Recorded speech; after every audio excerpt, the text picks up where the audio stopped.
Hello everyone, welcome to my YouTube channel learn and grow. आज की class में हम बात करेंगे प्याजे की थ्योरी, जो बहुत ही इम्पॉर्टेंट है साइकोलॉजी में। इसकी बहुत इम्पॉर्टेंस है और एग्ज़ाम पर्सपेक्टिव से भी ये बहुत ही इम्पॉर्टेंट टॉपिक है। तो ये इसका पार्ट 1 रहेगा। ये पूरी थ्योरी एक क्लास में, एक वीडियो में नहीं हो सकती है, अदरवाइज़ वीडियो भी बहुत लंबी हो जाएगी। तो इसलिए इसकी 2 या 3 वीडियोज़ आएंगी जिसमें हम पूरी प्याजे थ्योरी को डिटेल से स्टडी करेंगे। तो क्लास को शुरू करते हैं।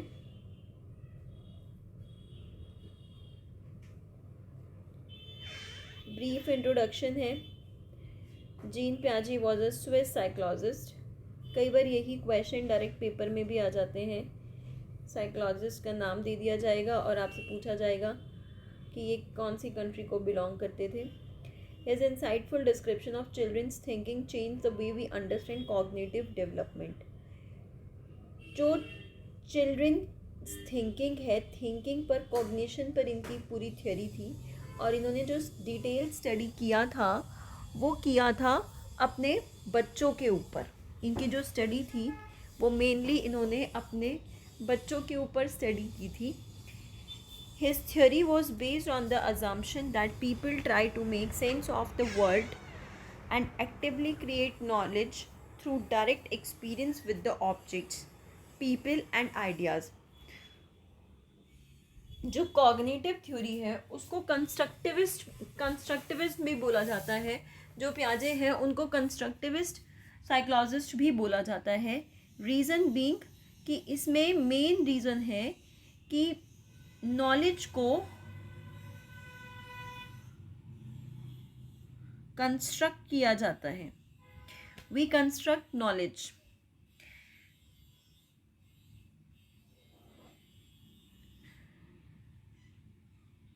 Influences on development. जो हमारी थिंकिंग है वो थ्रू आउट लाइफ चेंज होती रहती है, फ्रॉम बर्थ टिल डेथ, और उसको चेंज होने के रीज़न होते हैं because we continuously strive to make sense of the world. हम अपने आसपास की दुनिया को समझने की लगातार कोशिश करते रहते हैं और ये कोशिश लाइफ लॉन्ग चलती रहती है। तो ऐसा बिल्कुल नहीं है कि ये कोशिश जो है एक बार करके ख़त्म हो जाती है, ये एकदम लाइफ लॉन्ग प्रोसेस है। और इसके लिए जो प्याजे हैं उन्होंने 4 इम्पॉर्टेंट फैक्टर्स बताए हैं जो इन्फ्लुएंस करते हैं चेंज इन थिंकिंग। और वो 4 फैक्टर्स है जो आपको पता होने चाहिए: maturation, activity, social transmission, equilibration. Maturation, activity, social transmission and equilibration. Next is maturation is the unfolding of biological changes that are genetically programmed. तो मेच्योरिटी जो है वो एज के साथ आती है। जो हमारी डेवलपमेंट है उसके लिए एक प्रॉपर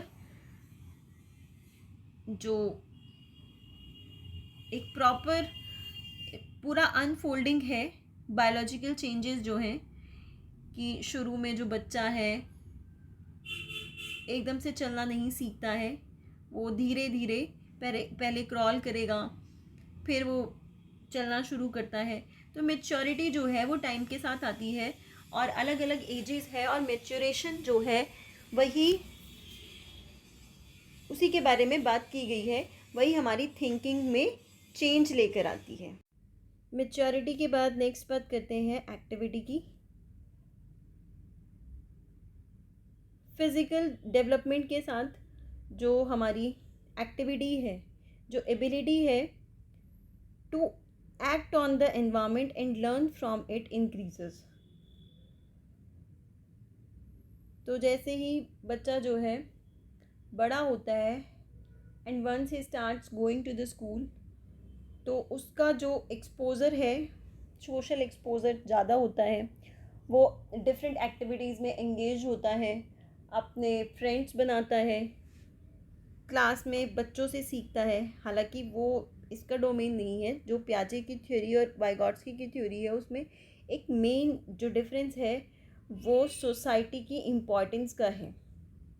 जो प्याजे है उन्होंने सोसाइटी की इम्पोर्टेंस को कहीं ना कहीं नेगलेक्ट किया है, लेकिन वाइगॉट्स्की ने सिर्फ सोसाइटी की इम्पोर्टेंस के बारे में ही स्ट्रेस दिया है और उसी के बारे में बात की है। तो यहाँ पर जैसे जैसे बच्चे में फिज़िकल डेवलपमेंट ज़्यादा होगा, एक्टिव होगा वो फिज़िकली, उसी तरीके से उसकी जो एक्टिविटीज़ है वो भी इंक्रीज़ होगी और वही उसको हेल्प करेगी टू कंस्ट्रक्ट और to build knowledge. Sorry. Next is social experience. As we develop, we also interact with the people around us. Our cognitive development is influenced by the social transmission. तो एक चीज़ important इसमें ये है कि सारी की सारी नॉलेज हम कंस्ट्रक्ट खुद से नहीं करते हैं। बहुत सारी बातें, बहुत सारी चीज़ें जो ऑलरेडी सोसाइटी में है वो हम सोशल ट्रांसमिशन के थ्रू सीखते भी हैं। Next is equilibration. इक्विलिब्रेशन क्या है कि पुरानी नॉलेज को और नई नॉलेज जो हम ऐड करते जा रहे हैं उसके बीच में बैलेंस क्रिएट करना। इक्विलिब्रियम मतलब बैलेंस क्रिएट करना। इसके बारे में भी अभी हम नेक्स्ट स्लाइड में स्टडी करेंगे। Next is basic tendencies in thinking. Thinking में दो बेसिक टेंडेंसीज हैं जिसके बारे में बात की जाएगी। एक बात हम बार बार बोल रहे हैं कि हम प्याजे के अकॉर्डिंग एक्टिवली पार्टिसिपेट करते हैं टू कंस्ट्रक्ट नॉलेज। तो उस कंस्ट्रक्शन में नॉलेज की हमारी जो थिंकिंग है उसकी कुछ बेसिक टेंडेंसीज होती हैं। अब वो क्या बेसिक टेंडेंसी होती है उसके बारे में पढ़ेंगे, जैसे ऑर्गेनाइजेशन। और next is adaptation. Adapt word से ही बना है adaptation. It is making adjustment to the environment, कि हम अपने एनवायरनमेंट में एडजस्ट करने की कोशिश कर रहे हैं। It is adaptation. तो जब हम अपनी थिंकिंग को एडजस्ट कर रहे हैं to understand the world around us, it is adaptation. Organization, किसी भी चीज़ को ऑर्गेनाइज करना। तो यहाँ हम क्या ऑर्गेनाइज कर रहे हैं? अपनी थॉट्स को ऑर्गेनाइज कर रहे हैं, कंबाइन कर रहे हैं, अरेंज कर रहे हैं, रिकम्बाइन कर रहे हैं, रीअरेंज कर रहे हैं of behaviour and thoughts into A coherent system, so that जब हमें जिस नॉलेज की ज़रूरत हो वो हमारे पास रेडिली अवेलेबल हो यूज़ करने के लिए। हम अपनी थिंकिंग को ऑर्गेनाइज कंटिन्यूसली करते रहते हैं। और adaptation to understand to make adjustment in the society, to make adjustment to the environment। और उसके लिए जो हमारे पास पहले से नॉलेज है उसको यूज़ किया जाता है। अब इसमें जो एडेप्टेशन है इसके अंदर दो बेसिक प्रोसेस है जिसके बारे में आपने पढ़ा होगा, लेकिन उससे पहले हम डिस्कस करेंगे ऑर्गेनाइजेशन। इन्हीं पॉइंट्स को इसमें एक्सप्लेन किया गया है बहुत। इसमें कुछ मैं आपके लिए रीड कर देती हूँ, कुछ बहुत इसमें हार्ड एंड फास्ट नहीं है। People are born with the tendency to organize their thinking processes into psychological structures. These psychological structures are our systems for understanding and interacting with the world. जो हमारी थिंकिंग है हम उसको organise करते हैं, ये हमारी एक नेचुरल टेंडेंसी होती है, ठीक है। और उनको हम ऑर्गेनाइज करते हैं इनटू डिफरेंट साइकोलॉजिकल स्ट्रक्चर्स, जिसका अभी आगे हम बात करेंगे, स्कीमा जिसको बोलते हैं। These psychological structures are our system for understanding, और यही हमें हेल्प करती है to understand and to interact with the world. Organization simply कि हम ऑर्गेनाइज करते हैं, घर में बहुत सारी चीज़ों को ऑर्गेनाइज करते हैं, घर को ऑर्गेनाइज करके रखते हैं। तो यहाँ पर किसकी ऑर्गेनाइजेशन की बात हो रही है? यहाँ पर थिंकिंग। और वो कैसे होगी? थिंकिंग प्रोसेस को ऑर्गेनाइज कैसे किया जाएगा कि हम साइकोलॉजिकल स्ट्रक्चर्स में डिवाइड करेंगे। Psychological structures, these psychological structures are our systems for understanding and interacting with the world. These simple structures are combined and coordinated to become more sophisticated and more effective.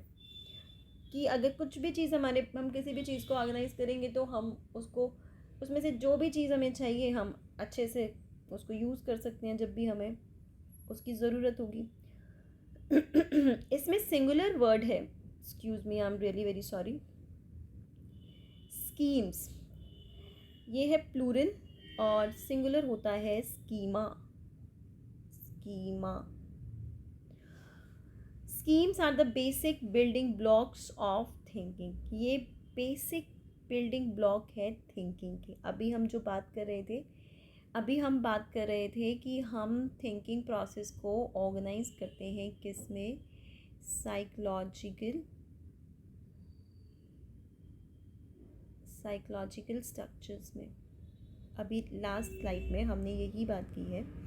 तो वो जो psychological structures है वो it is nothing but in schemes की बात की जा रही थी। तो they are the building blocks of thinking. These are organized systems of action or thought that allow us to mentally represent or think about the objects and events in our world. तो इसको आप बहुत simple तरीके से ऐसे समझ सकते हैं कि जिस तरीके से जैसे स्कीमा जो है वो अलग अलग तरीके के हो सकते हैं। They can be very small और specific, like grasping, catching, writing, smelling, ये सब क्या है। और recognising a triangle, recognising a rectangle. तो बहुत ही स्पेसिफिक भी हो सकते हैं, बहुत स्मॉल हो सकता है, basic building block of thinking, और जनरल भी हो सकते हैं, like using a map in a new setting. तो जो स्कीमास है यही basic building block of thinking है। कई बार पेपर में डायरेक्ट क्वेश्चन भी आ जाता है इससे। तो इसमें बहुत ही अच्छे से और बहुत ही क्लियरली आपको एक्सप्लेन किया गया है and I hope it will be clear to you now. People adapt to their environment as they increase and organize their schemes. तो ये जो बार बार ऑर्गेनाइजेशन की भी बात हो रही थी और बार बार एडेप्टेशन की जो बात हो रही है, तो हम एडजस्टमेंट किसकी कर रहे हैं, ऑर्गेनाइज किसको कर रहे हैं, हम स्कीम्स को ही ऑर्गेनाइज कर रहे हैं। एडेप्टेशन में दो प्रोसेस आती है। एडेप्टेशन की हम अपने आसपास की दुनिया को समझने की कोशिश कर रहे हैं, उस एनवायरनमेंट में फ़िट होने की कोशिश कर रहे हैं। तो उसके लिए दो प्रोसेस है। देखो, पहले हमने बात की है कि जो two basic tendencies in thinking, जो हमारी लास्ट स्लाइड थी उसमें हमने स्टडी किया है यहाँ पर। तो कंफ्यूज नहीं होना है। Basic tendencies in thinking, organization and adaptation. तो ऑर्गेनाइज कर रहे हैं हम अपने स्कीम्स को और यहाँ पर हम एडेप्ट कर रहे हैं अपनी थिंकिंग को to deal with the environment और to deal with any challenging situation. यहाँ पर अब बात जो हो रही है वो बात हो रही है कि हम एडेप्टेशन की प्रोसेस में दो प्रोसेस आती है। First one is assimilation and next one is adaptation. तो यहाँ पर assimilation, first one is assimilation और नेक्स्ट इज अकोमोडेशन, अकोमोडेट करना।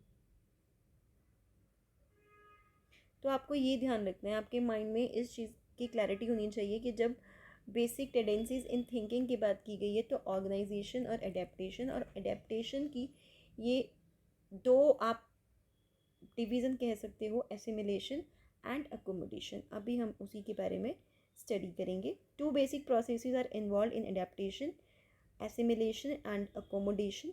एसिमिलेट करना, जब हम अपने एग्जिस्टिंग स्कीम्स को यूज़ कर रहे हैं to make sense of the world. जो हमारी स्कीम्स ऑलरेडी हमारे पास है, जो हमारी स्कीम ऑलरेडी हमारे पास है, हम उसका यूज़ कर रहे हैं, we are using our existing schemes. तो इसमें जब एसिमिलेशन की बात आए तो सिंपली आपके दिमाग में यही आना चाहिए, यूजिंग एग्जिस्टिंग स्कीम्स। हम अपनी एग्जिस्टिंग स्कीम्स को यूज़ कर रहे हैं obviously to make sense of the world around us, और it involves trying to understand something new by fitting it into what we already know. जैसे फॉर एग्जांपल किसी बच्चे को ये पता है कि 4 लेग्स जो है वो होती है डॉग की, एक टेल होती है। उसी तरीके से अब जब वो बच्चा सपोज करो कैट को देख रहा है, कैट को देख रहा है तो उसने देखा कि इसकी भी 4 लेग्स है और इसकी भी एक टेल है, तो उसने क्या किया कि वो कैट को भी डॉग की कैटेगरी में ही रख रहा है।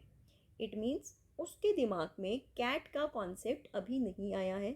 What he already knows is about dog, तो वो डॉग के बारे में जानता है, तो वो अपनी एग्जिस्टिंग स्कीम्स में कैट के कॉन्सेप्ट को फिट इन करने की कोशिश कर रहा है।